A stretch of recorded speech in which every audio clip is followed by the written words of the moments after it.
In this video, I'm going to show you 4 tips that are guaranteed to 4x your scene building proficiency. It's been said that for every minute spent organizing, an hour is earned. Stick with me to the end of this video to see how with proper systems in place, you can save a ton of time and tedious clicks. First, we all know layers are a critical organizational tool for modeling, but why do you need layers in Lumion? It definitely helps to control the visibility of entourage objects in stills versus animations. Let me show you how.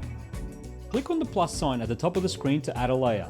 It's handy to have layers for imported models, foreground and background vegetation, and 2D and 3D entourage. This way you can dial up vegetation detail only on close-up shots to keep pixels flowing smoothly. Click on a layer to change the name. Select all entities on the layer or move all entities to another layer. Also, you can now delete a layer by double-clicking this button. Save the Lumion scene so you can reuse it as a template when starting new projects. You can see where I'm going with this. Efficient systems eliminate redundant clicks.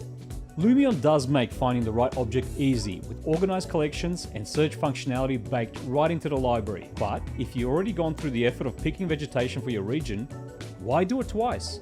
Watch this. I'm going to grab a few landscape elements from this project I just finished and bundle them up into a group. Click here to save the group, give it a name, and place it in a folder. On the next project, just click on the groups category within the content library. Then click place and choose the group. Once the group is in your scene, click here to ungroup, then start scattering the objects. This works great for vegetation and entourage. Give this one a try, you won't regret it. Every rendering I've ever worked on has glass, grass, concrete, asphalt, and road striping. You can't change it, it's just the way it is. So accept it and automate it, with these 2 tips for handling common materials. Once you assign Lumion material properties, you can save each individual material out by clicking the menu button, then save material to disk. Store on a shared drive so you can access them on another computer and your entire team can use your standard materials.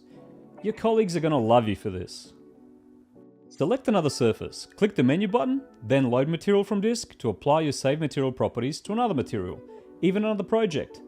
Not bad, but let's take it a step further.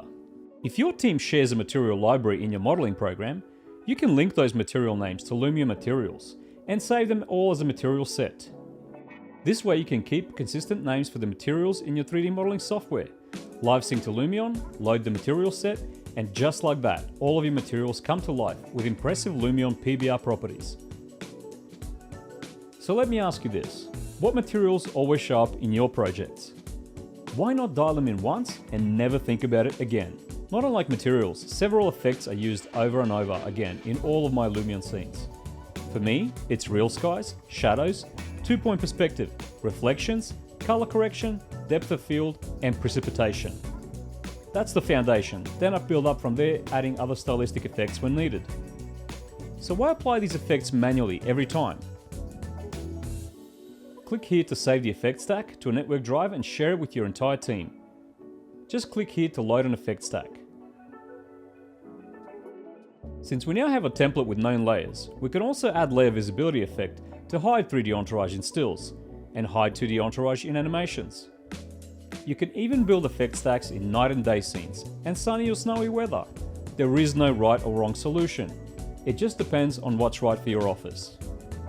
So could you see the big picture? How all these systems start working together to 4x efficiency. I can now start a new project from a template with known layers already baked in. Paint surfaces using textures that are linked to my material set. Click the Live Sync button in my modeling program, then load a material set, bring all those common materials to life with just a few clicks. Import a group with all the landscape regional elements already sorted. All I have to do is scatter them around in a convincing way. Then load effect stacks with my visual style already dialed in. Throw in a few stylistic effects on top and hit render. Life is hard, but work is easy. Or it can be. It just takes a tiny bit of time to set up these systems and a dash of discipline to use and maintain them. If you learned something today, please give this video a like and subscribe to the Lumion channel to get all of our latest tips, tricks, and tutorials. Now, before YouTube takes you down a rabbit hole, you might take a look at our latest upload. I know you're going to love it. I'll see you next time.